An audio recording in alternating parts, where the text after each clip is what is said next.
Hi, and welcome to the Future of XYZ. This week, we are honored to host Omar Mitchell. Omar is the Vice President of Sustainable Infrastructure and Growth Initiatives at the National Hockey League, or the NHL. Welcome, Omar, to the Future of XYZ. Thanks, Lisa. I appreciate it, you having me. It's wonderful to have you. So we're going to be talking about the future of ice hockey, which obviously is what the NHL is all about. Most importantly, however, Omar, you have been with the NHL since 2012 in roles around sustainability, corporate social responsibility, social impact, and corporate affairs. So you know a lot about this. You also have a master's in architecture from Columbia University and an MBA from MIT Sloan. And it's an amazing combination in order to bring kind of the next generation of ice hockey to fruition. I think you also just this last week were honored at the first ever Sustainability and DEI Summit by Adweek as something like a sustainability superstar around UN SDG 6. Is that correct? That's correct.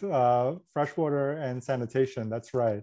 And so, which makes a lot of sense because water is in the DNA of hockey. And so a lot of our water stewardship work, we were able to highlight and showcase, and we've done a lot of it, and our clubs are doing a lot. And it's great because we need fresh water we need cold weather, we need fresh water to play our game. So it's been great.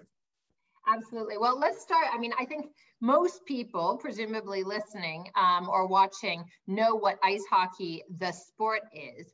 When we think about the future of ice hockey, we of course have to think about where it is now. And you just alluded to something that's obviously quite impactful, which is where the game is now. And of course, you and I have talked about this. My dad worked for the National Hockey League in one of the franchise teams, the San Jose Sharks, for more than a decade. So I know a little bit about it as well, but that was a while back. So where is the Hockey League now in terms of kind of its current status, and especially in light of COVID?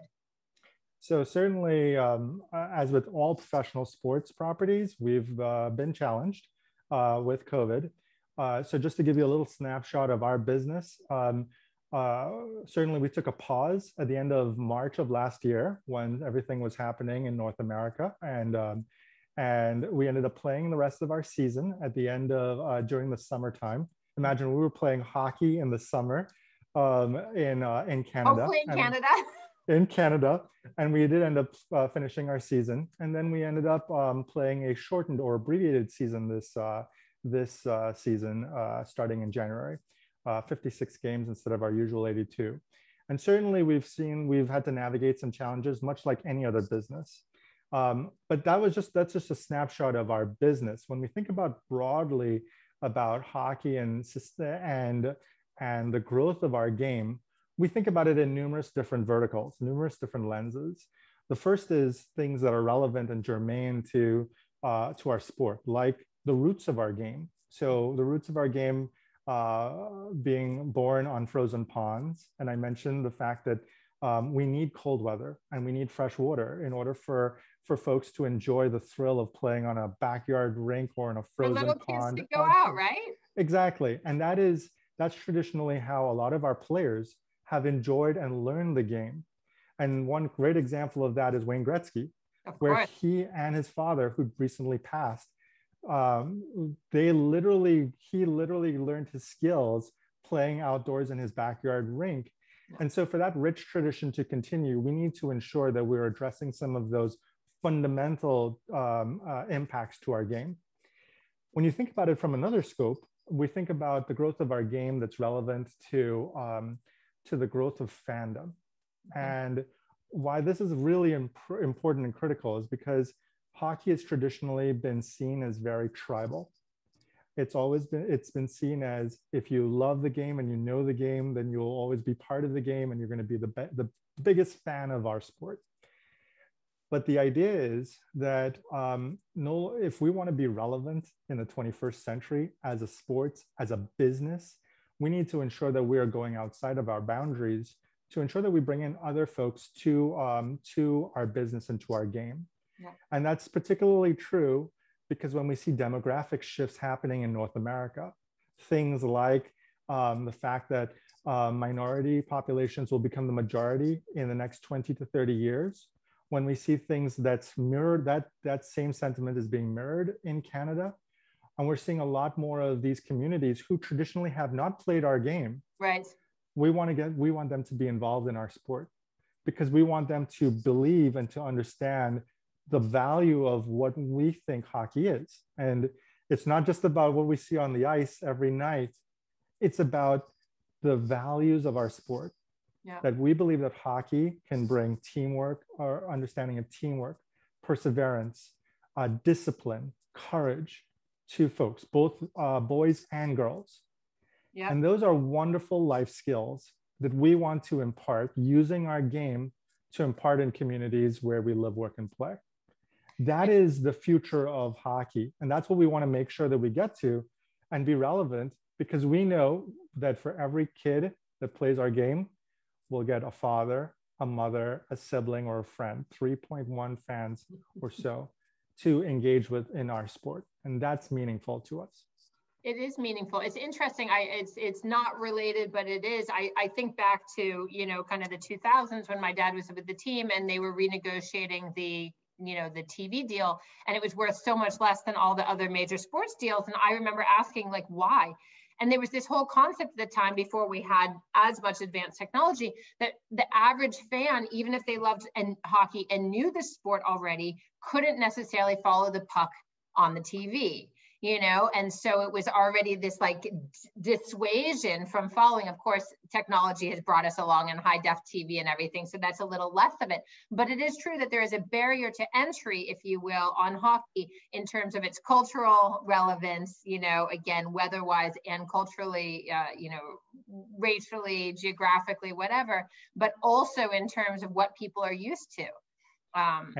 And it's a fascinating point, because when we think about our business, and again, this goes to the future of our sport. When we think about our business and we think about what's meaningful to our fans, especially our future focused fans, Gen Zs and millennials who are consuming our game on multi-platforms, multiple different platforms, we are thinking about the type of content that would be relevant for them. And so one example, just to illustrate this point, one example is that we've created a technology where we put a microchip inside a puck and on players' jerseys, so we can track the speed and velocity of a puck, as well as the speed and velocity of the players as they play our game, with the hope that folks would understand the appreciation of how much skill and speed is needed to be an NHL player. And if we can deliver up that content so that our fans can be as interactive as possible during the game, that's going to be a big boon for us, because our hope is that our fans can consume that content any which way they want. And that is the future. That's the future of our game. I love that. I will also just build on why I think that's so important. Personally, my favorite place to ever watch the game was behind the net where the Zamboni comes out, because you have such a major appreciation for how huge the guys are, especially with the skates on, how fast they're moving, how hard they're hitting. It really is an incredibly physical and challenging and elegant sport. So I love that idea of the microchip and being able to kind of really gauge the physicality of it. Yes, and one other thing too, and even the skill and finesse, because that's what the sport has evolved into. It's very much about speed, skill, finesse. And so perhaps not necessarily the same, how the sport was played previously. There's a new generation of younger stars, more diverse stars that are coming out from different backgrounds that are really showcasing their skill and what it takes to be in the NHL these days. It's very cool. So let's talk about the water piece again. I want to go back to your sustainability superstardom. Obviously you talk about like clean water. We know we need it for lots of reasons, but you need fresh water in order to be able to be frozen in the ponds, but also in the arenas, from the professional sports arenas, but also the practice arenas, the farm team arenas, and the kids arenas where they come up. So let's talk about the role of sustainability if we can. Absolutely. So the first thing I'll say is I would like to give a timeline because a lot of this work didn't just happen overnight. and so we celebrated our NHL Green platform, which is our environmental sustainability platform, all, 10 years, we've had our green platform since 2010. So we've celebrated 10 plus years of green. This is our 11th year. And in that time, we have had a remarkable journey. We've gone from initiatives like a food recovery initiative, where we've taken prepared but unused food and diverted it from landfill to go to local food banks.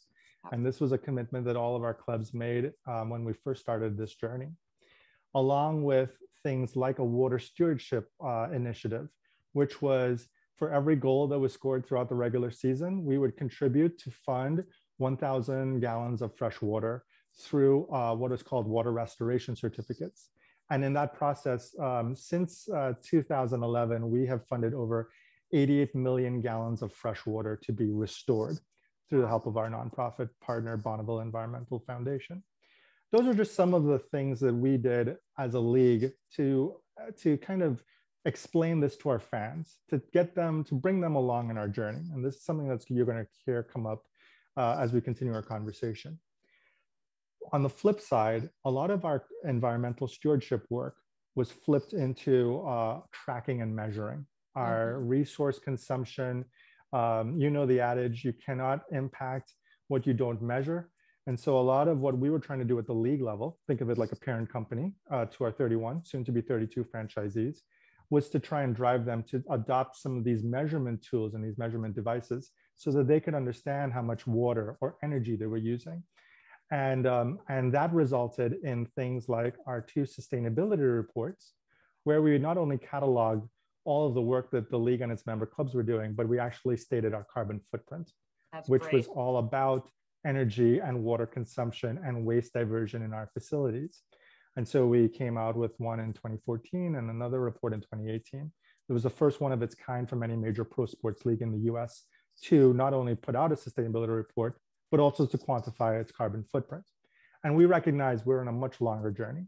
Yeah. To answer you directly, in the past 10 plus years, our NHL clubs have achieved a lot when it comes to asset management. Think of like the NHL arena buildings, the buildings where fans and spectators go to watch our game. Yeah. Over the past 10 years, all new NHL arenas have been built to energy and efficient and environmental design, whether standards. It's through LEED standards or to other similar types of environmental design.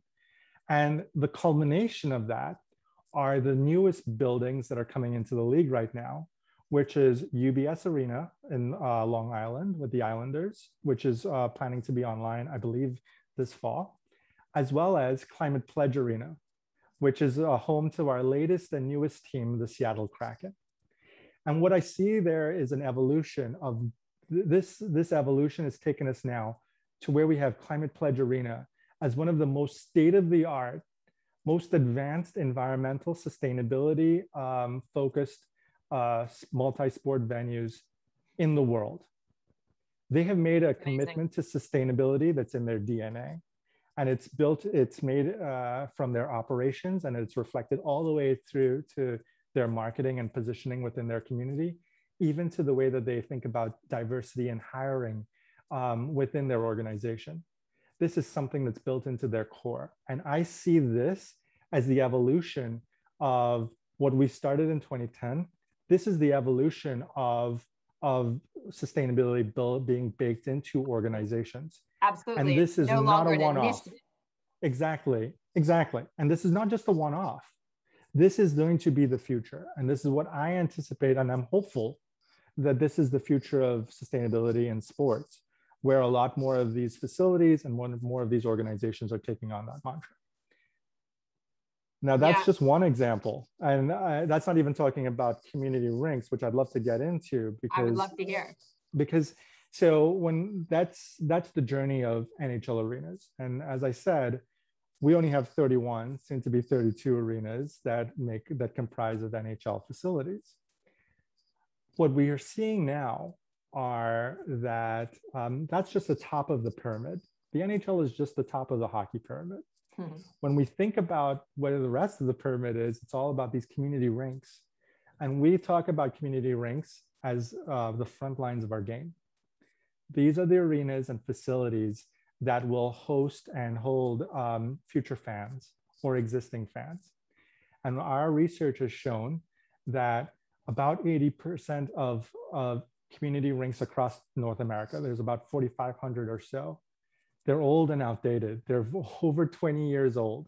So think about using your 20-year-old refrigerator now in your house.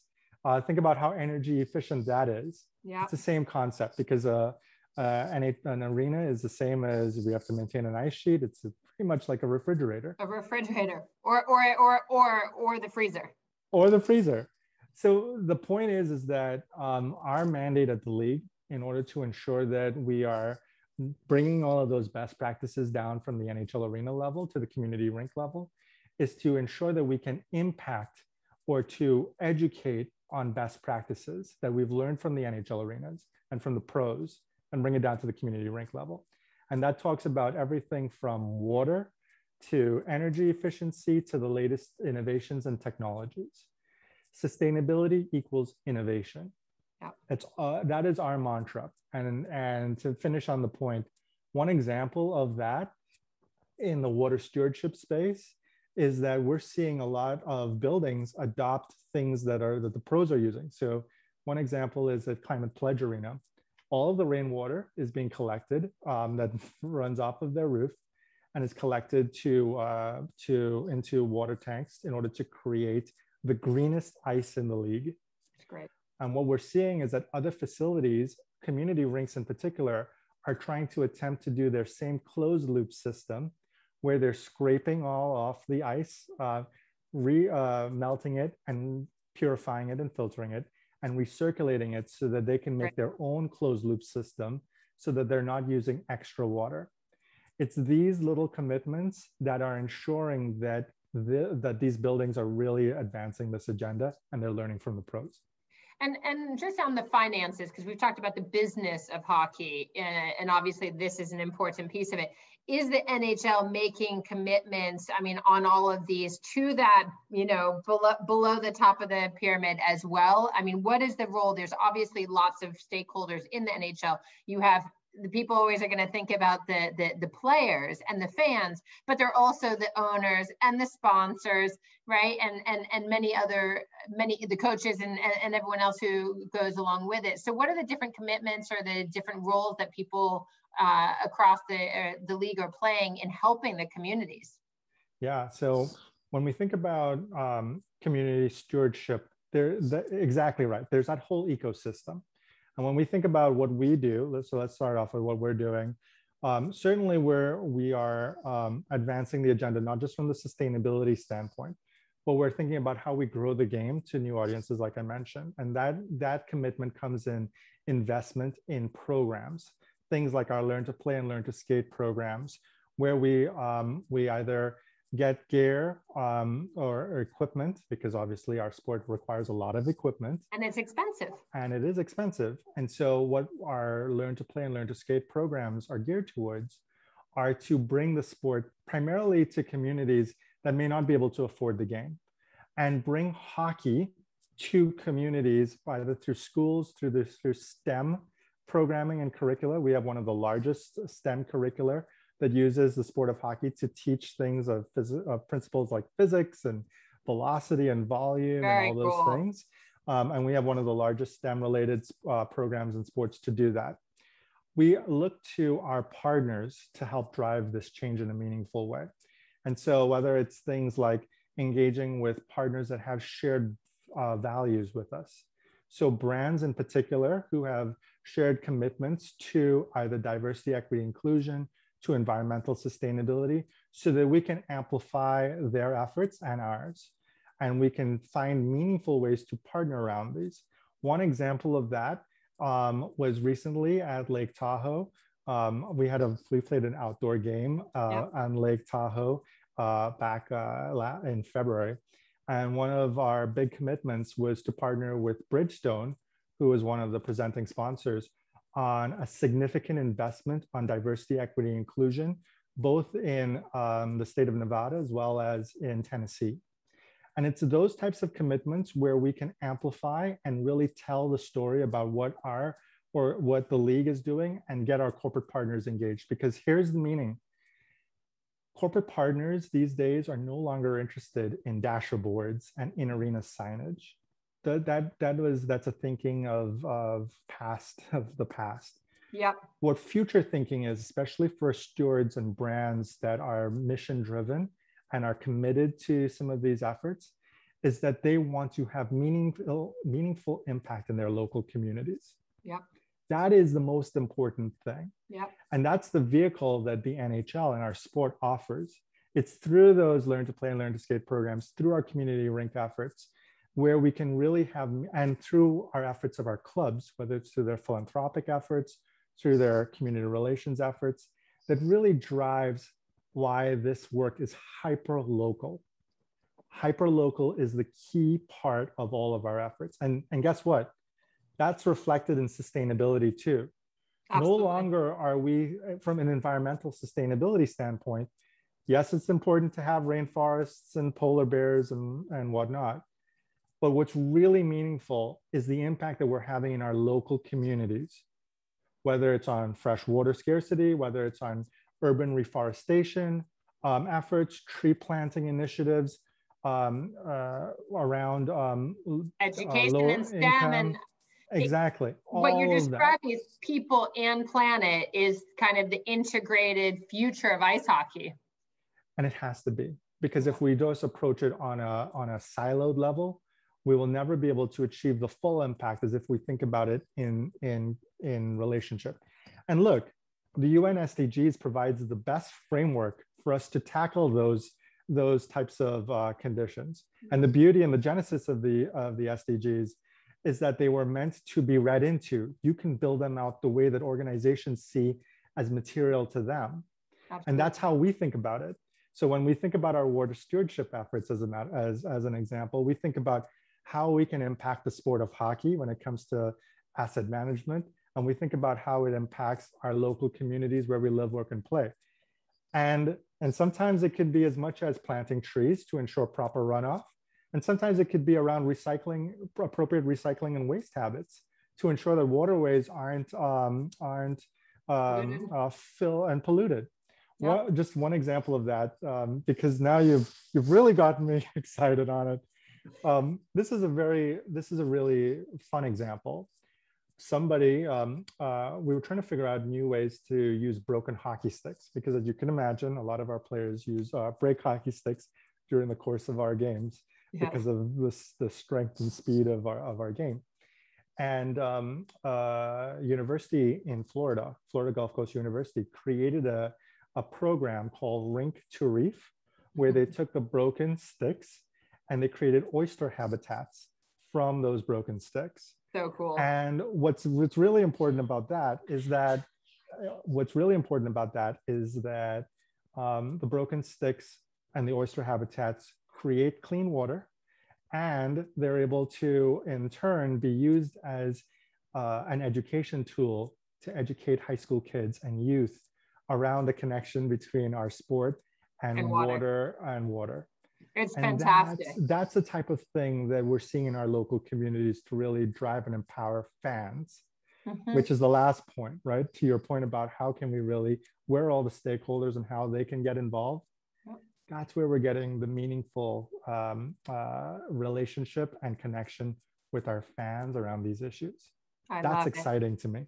Oh, it's very exciting. And I mean, as a hockey fan, this is all quite exciting, because I think that the league has come an enormously long way in those 10 years since the first, I think you called it green platform was created. So congratulations on the work you've done. I'm looking at time, as all future of XYZs, it's very hard to pack in the expertise of our guests in a short 20 minutes. But I want you to be able to answer one last question, Omar. If you were to just say the vision, what is the ideal future of ice hockey? How would you describe it? Yes. So it's a great question, and it's something that we are always tasked with considering. And I think that the future vision of ice hockey must be pointed towards the players and the lovers of our sport, our fans. And why is that important and critical? Because they are the next generation of consumers of our game and consumers of our business. But they are also the folks who are going to be the ones that are going to drive meaningful change in our communities where we live, work, and play. And so, and that change is not going to happen overnight. That change is going to happen by each one doing their part. And it's not just on environmental, but it's the intersection between environmental and social. So an example of that, we've quantified our carbon footprint. We know that there's a certain amount that we can impact as a business. But if we get our millions of fans to act on climate and to pledge and to do one thing, that's where we're going to have a sea change. Mm-hmm. And that's what's exciting to me. If we can get one kid to play our game, we know that we can build the life skills that they're going to use to become proper citizens in their communities. And when we think about environmental, we say that it's all about respect for your community, respect for yourself and for your family and for your team. And if we can build in that respect, that's where we're going to have sea change. Imagine the sport of hockey being able to have that type of outsized influence. That is where we are using a lot of our efforts, and what's what we're striving to do. Because if we can have that one impact, that's where we're going to have sea change. I love it. Omar, thank you so much for joining us on the Future of XYZ today. The future of ice hockey certainly seems bright.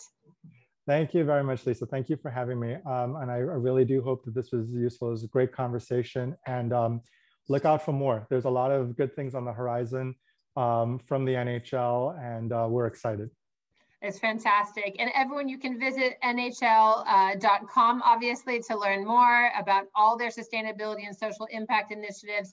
And for Future of XYZ, you can watch on YouTube, you can listen on Apple, Spotify, every other platform where you get your podcast, and you can follow on Future of XYZ on Instagram. We look forward to seeing you next week. And for today, the future of ice hockey is today and tomorrow and forever. So thank you. Thanks, Lisa.